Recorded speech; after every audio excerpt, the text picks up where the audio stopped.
Welcome to First and 10th HS Live. I'm sports editor Nicholas Shiva. Again with me is Mike McGarry. Mike, how long have we been doing this now? We finally made it to Millville. Worth the trip, actually. The Thunderbolts are behind us. They're getting ready to play Ocean City on Friday night in the South Jersey Group 4 title game at beautiful, historic Wheaton Field, which is actually a couple blocks that way. So it should be a great game Friday night. We'll start there. You know, that's kind of the glamour game of the schedule.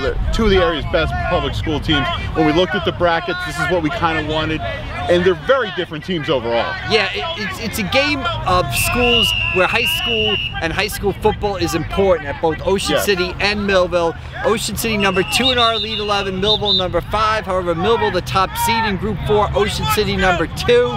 To me, it comes down to big plays. It sounds simple, but is Millville going to be able to make the big plays that they've made all season with LaQuint Allen at running back, Lodzier Brooks at wide receiver, and Nate Robbins at quarterback?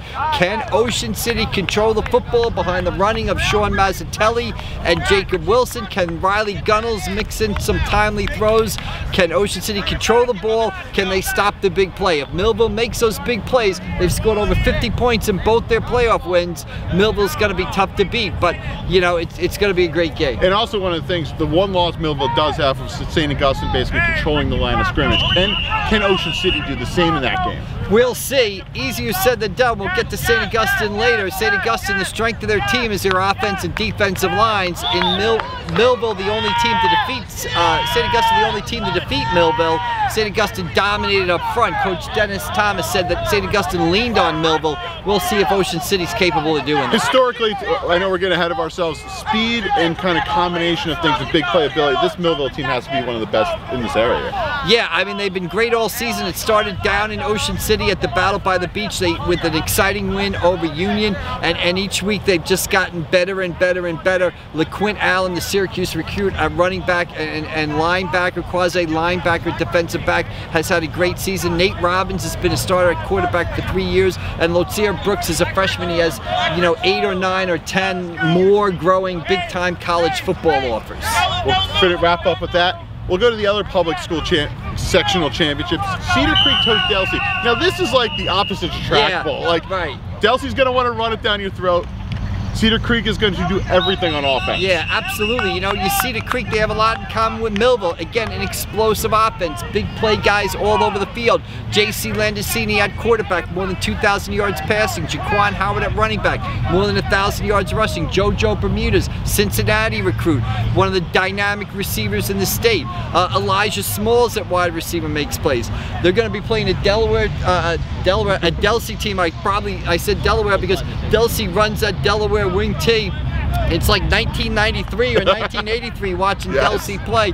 They've thrown only 28 passes all season. So it's, to me, it's simple. Can Cedar Creek stop the run? If Cedar Creek can stop the run, you know, they're going to be okay in that South Jersey Group 3 championship game. That's the old Tubby Raymond Delaware wing tee. For your kids at home, look it up. That was before the spread. When every high school was running that down here. Every high school, especially around here in the Cape Atlantic League, ran the Delaware wing tee at one point. Now we'll get to the parochials, and kind of this is the quintessential show me game for St. Augustine.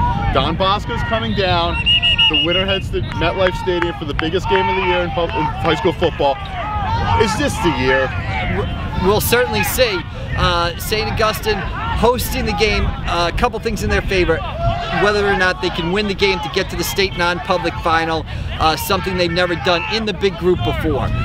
They made the semifinals in 2019. They lost in the last second to St. Peter's Prep. That game was up at Cave and Point. Now they're hosting this game, which is in their favor. A lot of the guys who played in that semifinal in 2019 are now seniors. Kenny Selby, who I believe had a pick-6 or a fumble recovery for a touchdown in that game. He's a senior on this team. Kanye Udo, that game was really his coming out party 2 years ago against St. Peter's Prep. Nasir Hill, Trey McClear at quarterback. 2 guys on the defensive line with Division I offers. Northwestern's Dennis Jack and Army's Brady Small. Gavin Kennedy leads the offensive line. They're facing Don Bosco, one of the magic names in New Jersey high school football. A Don Bosco team that is 7-4, but they're peaking. They've won 3 in a row, and they've scored in the 40s in all of those games, and I believe they've only given up less than a touchdown. So Don Bosco playing its best football this season, coming to St. Augustine Friday night. You sound very excited this week. You got to going to be pumped up. You're very pumped up. Great weekend. In the other semifinal, two of the other glamour names in high school football, Bergen Catholic will take on St. Peter's Prep. The winner of that will play that mythical Saturday night game at MetLife Stadium, the biggest high school game of the year, which has always been. It's been an amazing scene over the years. Absolutely, and it would be a tremendous accomplishment for St. Augustine, you know, if they could get it done, and something they've been working for 3 years. In fairness, we talked about them, I think, two and a half years ago, and you kind of said to me, it's like they had a 2-year window, and this looks like that's the second year, kind of. Yeah, COVID kind of, like I said, a lot of players in that 2019 semifinal loss to St. Peter's were seniors. COVID knocked them out in 2020.